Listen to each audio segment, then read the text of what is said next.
Hi everybody. It's now 10:46, so I figure we'll get started. Thanks for coming in. I just wanted to introduce myself and let the panel introduce themselves as well. So my name is Nate Welsh. I'm from a small video publishing company up in Cambridge, Mass. called Jove. And we're just wanting today to talk a little bit about the connection between faculty and librarians and what each group of people can do to help each other move forward with online initiatives. So we want to run down the panel and introduce and why you're here, where you're coming from, etc. Okay, my name is Rochelle McLean. I'm the Collection Development Librarian at Montana State University in Bozeman. I worked in the position in an interim role for 2 academic years and then was hired in May in the role permanently and hopefully permanently. So they asked me to come and just kind of speak about just my take as a collection development librarian and how we're supporting faculty on our campus with, all sorts of tech, streaming, ebook, all that stuff. So hopefully I can address some of what we're doing. Brian Rickman, Southern New Hampshire University. I've been in distance education for about a dozen years now, working as a librarian, so a couple other institutions, Central Michigan University and Nova Southeastern. I work with the traditional campus population, but I also work with our online course development team, which is instructional designer, learning resources, and all sorts of SMEs and people who work in that field. So I work closely with them and our on-campus folks to determine what are appropriate resources for students, specific faculty learning research, and how we make those things accessible through our LMS. Good morning, everyone. My name is Mary Poffenroth, and I am faculty at San Jose State University, which is in California and is the oldest institution of higher learning in public education. We have about 30,000 students, so we have a pretty diverse population, and I've been creating online courses since 2008. So my kind of desire on how do we have innovative, engaging, as immersive as possible online offerings that are just as rigorous and even more supportive in many ways than doing an in-person class. So my departments that I generally, I'm in the biology department full-time, but I've also worked cross-disciplinary with the global studies and environmental studies departments on campus as well. And then kind of why I'm here is one of the things that I use for one of my large classes, Biology 10, is the Jove platform, and I've had actually a lot of success in allowing it to, like for me, Bio 10 is a kind of catch-all for students. It's your Bio 101, but that means that I have everyone from incoming freshmen to graduating seniors, because there's lots of people that hate science, or they think they hate science, right? And then they have a lot of fear and trepidation around it. And so I'm having to adjust a course that has this massively wide amount of demographics, of experience with science, experience in college. And so Jove actually helps me to fill some of that gap and allow students to play around with risk and really push the edges of, they're not content mastery per se, but at least content exposure. Awesome. All right, so the way I kind of want this to work today is I have 3 questions that I'm going to pose to the group, and let's just have a discussion, and I've left some time so that you have time to ask questions based on what we discussed and have hopefully a little bit of a group dialogue here is what you've done in your own institutions and what these folks have done at theirs.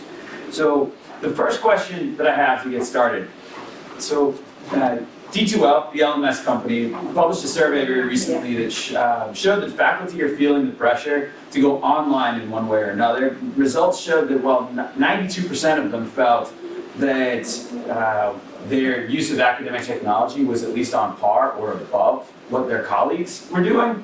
25% of that same group of people also said that using technology was their biggest stressor in their job. So there's kind of an interesting balance there that they feel they're doing better than everyone else, yet it's still stressing them the heck out. So what really can we do from a publishing side of things is my question, but for you guys, from a faculty and librarian standpoint, so maybe I'll start with Brian since you have such a large online program at Southern New Hampshire. What have you done to ease the stress for faculty and allow them to feel more comfortable in moving online? So our institution is about 125,000 online students. And with an on-campus population of about 2,500 students.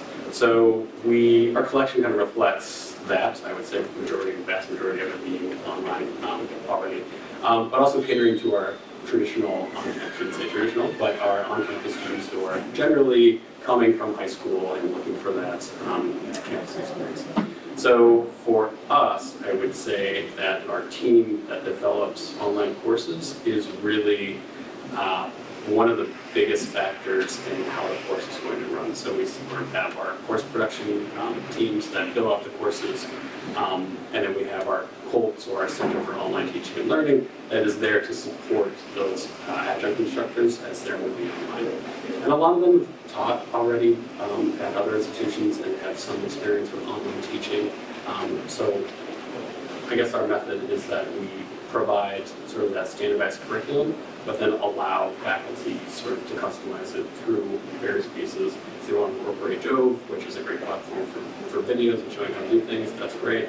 A lot of our faculty will create their own videos as well, so it sort of gives the students their perspective of what they're doing. We've got a great political science course, and the faculty travels quite a bit. So he's constantly creating videos. How do we help with that process? As far as making our own resources available for faculty, for my colleagues in the audience, we've worked pretty heavily on a linking guide and sort of how do faculty use resources within the LMS. Because there's a lot of caveats that come with just wanting to plug something in, making it available to 100,000 students. We want to make sure it's successful. We want to make sure that it has the right license type. We want to make sure that faculty understand how to embed it in their course. And so that's where we come in, is to support that process of what are the appropriate resources and how do we use them. It's kind of a daunting task because we have around 4,000 or 5,000 adjuncts. So we kind of have that trickle-down effect where we spread the information through associate deans, through some SMEs, and then we rely on them, or the COLTS acronym, which I'm forgetting, Center for Online Teaching and Learning, and we really rely on them to sort of spread the word to our faculty. So what's going on with our faculty outreach around that feeling of stress around technology? Yeah, I think there definitely is a pressure to use this stuff, and they don't. What we're doing at MSU is same thing. We rely on our Center for Faculty Excellence to help get the word out. The local library is there to support. We have had instances where at MSU Bozeman, we have a campus of close to 17,000 undergrads, but we're supporting our other MSUs, and Montana's a big state, not a lot of students in those other campuses, and not a lot of support there either. So those requests end up trickling down to MSU Bozeman, and we had an instance where somebody bought a streaming license to a film, not knowing how to use it, not knowing, where does this get hosted, just all the things that we're figuring out ourselves, because not everything is as easy as like a Jove platform or Credo or any of that. And so we end up coming in when it's already been bought and kind of struggling. Sure. They're frustrated, we're frustrated because we want to help them. So what we've done with a lot of that is because we're back, in technical services, we've actually started hosting workshops for our service staff that are out on the front lines so that they feel empowered to help faculty that are coming in. And that has been very successful in helping, we feel like we're also out on the front lines by helping that service staff, but it's surprising how it's taken a few workshops to really train people. It's not intuitive, and so we just keep going at it until people know how to do it. I think same thing like you said, we see people sharing their course shells, and I think that helps a lot to get people just kind of up and running. So we rely on, that getting the word out through other entities. So let me ask Mary, so I was at a session yesterday, and one of the things that kept coming up was that faculty basically don't have the time to do a lot of this stuff. so that they want librarians to be there in person to like introduce, so that they're going to ignore the emails, they're going to ignore the blast, they want to be shown. So as an online only instructor, right, you're not on campus, how do you balance that interaction with the library? Do you reach out to your library, do you get support from them, and how do you do that without having sort of a face-to-face? Yeah, so I'm, even though I'm fully digital now, I spent the first 9.5 years being on campus, and so, and most of my students, so San Jose State University isn't like an online university. We have a smattering of online classes, but you still have to be a brick and mortar student in order to even take the online classes.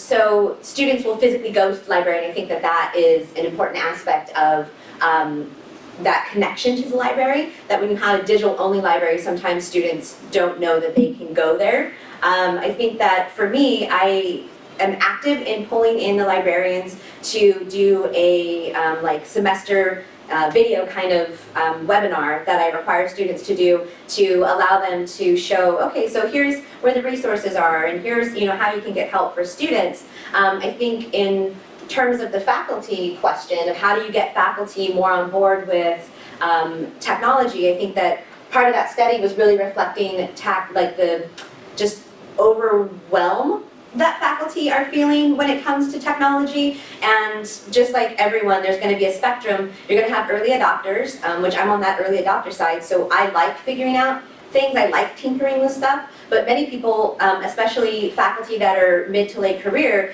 they just don't want to. But unless you can really give them a clear ROI of what am I going to get out of this that's going to be worth my time to learn a new trick. If it's going to be worth it, because now, if you can say, by digitizing your notes, you're going to be able to save like 5 hours a week because you're not going to have to field questions of things or photocopy things, or if you can save time, that is a definitely number one. Now you have my attention when it comes to anything, when it comes to faculty. Because like everyone, we have lots of different pots on the fire, and if you can say, this thing will, I can minimize the amount of time that it takes for you to get from start to finish to learn how to use this tool, and this tool will directly impact your, time saving or, student support in a really clear way. I think where a lot of ed tech fails is that they try to sell it to faculty, and for me personally, I teach around 200 to 250 students every semester, so I'm constantly getting bombarded with like ed tech pitches, and most of them are like, look at the shiny new thing, and for faculty be like, we don't care. There's faculty at my institution that still use like the 35mm like carousel, like cha-ching, cha-ching, for real, yeah. Where our tagline is the Silicon Valley University, and people are like, no. So you have to pose it of, why should I change my course that I've been teaching the same way for 30 years? Basic physiology hasn't changed much, so I'm going to keep on keeping on because that sounds like a lot of work and a lot of headache I don't want to deal with. So how do you bridge that gap of what I've been doing has, worked this far, over here, here's the new shiny tool, I think is part of what that study's, aiming at. Absolutely. All right, that's awesome. All right, so to kind of build on that, the idea that things are changing, right? Now, are we able to keep up with the fact that they're changing? So one of the things that there's probably a dozen or so sessions on the use of low cost or no cost resources for students, right? I was at one yesterday. I think there were 2 others at the same time slot with a similar idea around this. So, right, student cost, the burden of textbook materials, of just course resources in general, continue to increase, right? So from whether it's a big R1 school or a community college, textbook affordability initiatives there's myriad ways to do it. There are grants being offered for faculty. There are there are large subscriptions that you can do to different things, small subscriptions, individual OERs, etc. So from a collection development standpoint, I'll start with you, Rochelle. what is your university been doing? What have you been doing? And have you been feeling the pressure to look for low cost and no cost? And how do you go about vetting the material, subscribing to it, and then ultimately letting your faculty know that they have these resources? We do. We started an OER grant program that you are talking about over the last year. I'm not the one that's reviewing the applications or distributing it. I work closely with the two individuals that are. And they're providing grants for up to $5,000 if someone authors their own material or adopts or adapts, adopt or author the keywords. So they're doing that, which I think has been pretty successful, and that grant money is coming out of collection development, my collection development budget, which looks good. And then, I'm seeing requests over the last, I would say I've been in the position 3 years, and just in the last year, I get requests for items from faculty who increasingly have students that aren't on campus, and they say, I want this book, can you acquire this book? And they don't say ebook or print book, they just say, can you get this title? And so I think it's up to the library to educate faculty on what is out there, and so a lot of times we'll come back to them and say, who are your students? Or we'll look it up ourselves. Where are these students? How many do you have? Because we found this print book for this price if your students are on campus. But look, we have this ebook that's pretty inexpensive that will also maybe, does that fit your needs better for these kids? And they're so excited. Same with video streaming, they'll just say, oh my gosh, this would be amazing. So I think, we're faced with, we have to educate a lot of faculty because they just don't know what their options are. They come with a question, and we're going back to that, reference interview, basically, I feel like we're doing, where we're asking, what is it for, where are they located, and it's exciting to support students with library materials and not having to, go to OTN or those other places. We have the material, so take advantage of it. So we're seeing it. All right, that's awesome. So I actually want to move on because I think this next one is going to be a loaded question for everybody. But it's really important. So many, in what I do in mostly faculty outreach, I see this all the time, and I've seen it in my conversations with Mary. We've talked about this a lot, but instructors are often concerned that when they go online, right, they'll lose a little bit of themselves. There's a lot of apprehension around this. That they'll lose that ability to connect directly with students. There's so much more work that has to go in. There's videos, there's multimedia, there's the whole course shell, that you can't simply just write a syllabus, assign out work, and have your students come to your office hours. So this building apprehension, right, creates like almost a resistance or an actual resistance for a lot of faculty. We're like, nope, I'm not interested in doing this. So when you're even talking to them from my perspective, from a content side, you're even talking to them about looking at online materials, it's like, nope, what are you doing, trying to replace me? And we make videos, right? So people initially think, all right, well, I want nothing to do with this, right? Because that's my job. My job is the one to talk to these students, not this company. So what can the community do, right? So how do libraries who are subscribing to these streaming services or videos or OERs, or like on Brian's side of things when you're building these large online programs, right? How do you recruit? Do you have, any of you have traditional faculty that are moving online? So you have to be at San Jose, you have to be enrolled in order to take an online class in the actual physical place. So there's got to be a lot of faculty that are being, pressured might be not the right word, but asked to teach an online class. I have one of the institutions that I work with, they have no more funding to add any more biology programs in their department. Yet they get a piece of every online course that they offer. So they get a kickback from student enrollment for every online program that they do. So if the faculty, so you go to your boss and say, I need a raise, they're like, all right, well, teach an online class. Because sorry, I can't do anything for you in person. So what can we do, all of us basically, from the publishing side, the faculty side, and the library side, to ease this burden on faculty and show them that there's resources out there and there's support out there that makes this process just not as difficult, or that it's not an existential crisis, that we're not trying to replace what faculty do for technology. So let's start maybe with Mary, because this is your world.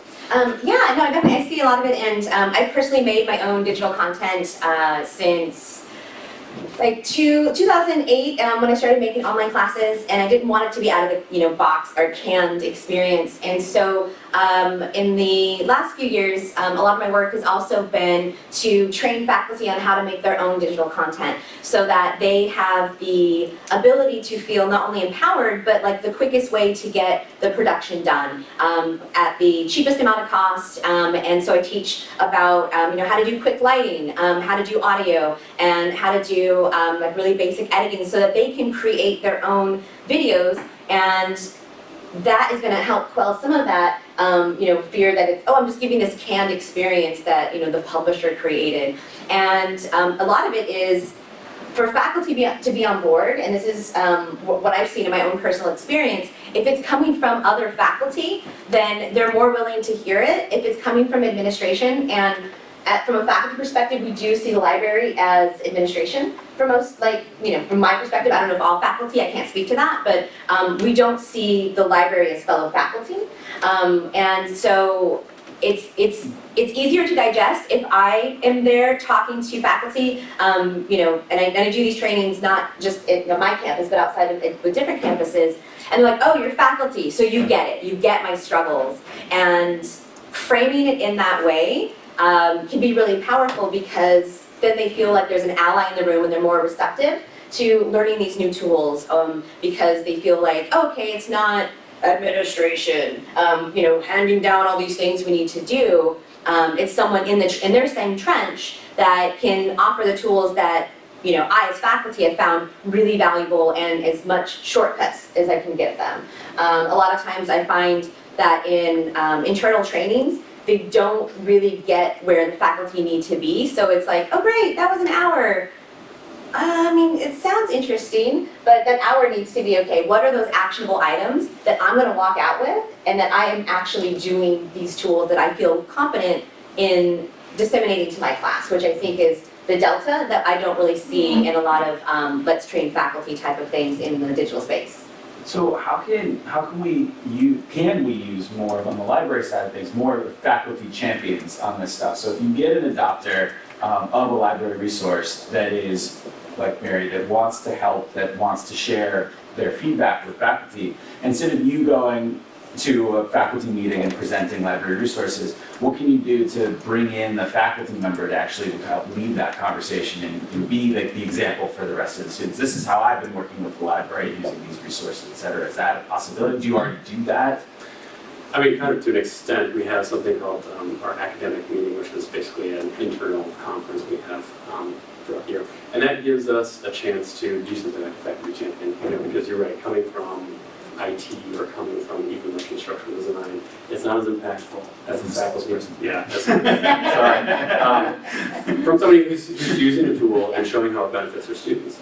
I think that there's the message that students are learning differently. I'm looking at my wife right now, studying for the GRE, and back in my day it was, okay, here's your GRE book. It's going to sit on the shelf until you open it up and do some questions, and it's going to sit back on the shelf. This book comes with apps. It's got like flashcards that you can be sitting on the couch, and for 15, 20 minutes she's going to be looking through flashcards and learning something. So I just feel like how our students are learning, how things are available on mobile devices, is going to eventually change those people who are late to adopt, because it just makes so much more sense to deliver content that students are going to find easy to access on devices or when they're doing it. And it's a logical, I think, evolution of where we're going. To make that, I don't know how we make that simple. I think that providing training opportunities and hearing from faculty and giving those faculty sort of a platform on which they can sort of talk about what they're doing is one of the most important things. Our Center for Teaching and Learning on campus and the online component, they provide some of those opportunities for people, but it's difficult with such a burden of teaching, or I shouldn't say burden, but with the teaching courses and trying to come up with your own curriculum and then grading, it's difficult to find the time to do these things. So if there's a platform that makes it simple to create some of these things. And if you have a faculty sort of mentor that's able to walk them through these steps, I think that's really important. All right. So that's what I want. We have about 15 minutes left before the end of the session. So I have more questions that I can ask, but I just want to see if there's questions from you all in the audience that you want to ask these folks about what they're doing, about what you're doing, and if not, I can ask more questions. But does anybody have? Yeah, please. So I am also the STEM librarian at UT Dallas, and I teach on a class online. But there is kind of pushback at my university for creating accessible content. And I wondered how you ease that burden of creating accessible content or converting content to be accessible, because remediation can be tricky and time consuming, and that's the big one is, oh, I don't want to do that. How do you go about that, especially for more of the old school traditional professors who want to not change their PDFs? So just behind you, we have someone who you may want to connect with after the session. So that's probably Trisha's, I would say, passion right now, is figuring out like, how do we make sure that our things are accessible from our vendors, and that's really a point where we're trying to start right now, is to make sure that anything that is being put into the courses, going to our course production team, is accessible in some way. And so that's where Trish has really been great in training our faculty on what they need to use, and training the course production team as well. We don't have, we have issues with faculty putting things in that are not accessible. But I feel like we have a little bit of recourse for that. So yeah, we're really trying to sort of mitigate things that we didn't have. Oh, I was No, gonna, please. oh, sorry, really quick.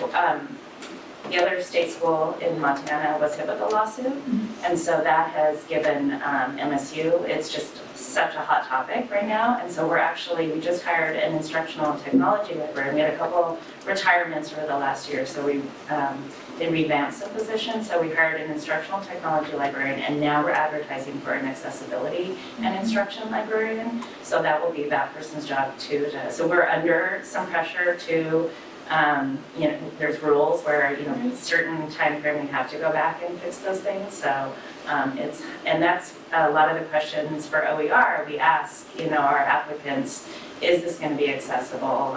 Do you need support from the library to make it, or from another entity on campus to do that? Yeah, and I would say, because it depends on the campus size. So at San Jose State, we do have an in-house department, but there's quite a bit of lag time. So if I'm creating a lecture video and I want to make that accessible, I need someone to do transcripts and I need someone to do closed captioning. But also having, if there's a pot of money that you could, so I use ReadReV.com, and it's like $1 a minute, and really solid transcripting and closed captioning, so that there's a quicker turnaround time. Usually you can get it in a couple of hours. And so, having like a pot of money where, okay, I'm a instructor and I just made, 5 lecture videos for this month, and it cost me $50, right? I can submit a report and get my $50, so I'm not having to shell it out of my own pocket. And that can be a little bit of a shortcut if you don't have a full-time person on campus that's responsible for doing that. And even, I usually use Rev myself, because our lag time, sometimes it can be 3 months. And because we're such a big campus and such a small department, I think it's one person that's tasked with doing the accessibility of videos, and so that just doesn't work for me. But something like that where faculty knew about that as an option, as well as having a pot of money so they don't have to do it themselves. I can also say that Joe uses ReadReV.com for all of our closed captioning on a large scale as well. So it's actually they've been really good to work with. Yeah. I didn't realize that you actually could do a one-to-one. Yeah, just sure. I had this 5-minute video, do it. Yeah, it's awesome. We have 13 languages or something that we do, and I think there's probably 20 total that they offer. So it's pretty wild. Even if you just need straight English closed captioning, they're really good to work with. Thank you very much. Yeah. Anybody else? What else do we have? Yeah? So my name's Ariel. I'm from the University of British Columbia up in Canada. And I'm the chemistry liaison librarian, and I've had a pretty long-standing relationship with our chemistry faculty in first year. And they do teach in person still, but what I've done is that they don't have time to have me come in and teach the students, so instead I create online modules for the LMS system. So there's 5 sets of modules that they go over 2 terms. And we have a partnership with the Writing Center to be incorporated into that as well. But what I'm wondering is, you talked about having the librarian come in as like a webinar. And so far, we've really focused on textual modules with some other AP integration, but not ourselves being videotaped. And so I'm just wondering if the students really respond to seeing the librarian, or if there's also a textual component involved. Yep, I love that question, and humans like faces. All of the content that I create, all the content that I train other faculty to create is all about having your face on camera. There's lots of different ways that you can do that to be really easy now. A super cheap one is going to be Loom, L-O-O-M. This is a Google product that does picture-in-picture, so you can have a screencast of your screen, and then it'll record on your desktop or laptop your face, right? To do more fancy stuff, there's lots of other different things that can be done, but students will absolutely connect to someone on camera that they can see and not just hear. Students don't connect with just slides. And if you think about how people learn everything right now, like, okay, I don't know how to change my oil. I'm gonna go to YouTube, right? And there's talking heads on YouTube. I mean, very rarely will you have just a screencast that is going to be a popular video on YouTube, because humans have evolved the ability to recognize faces and to connect to eyes, and that's how we know that it's a real person. And I think one of the big challenges with digital learning is, kind of come back kind of one of your questions of, is it just the robot army taking over? And how you combat that is you're a real person.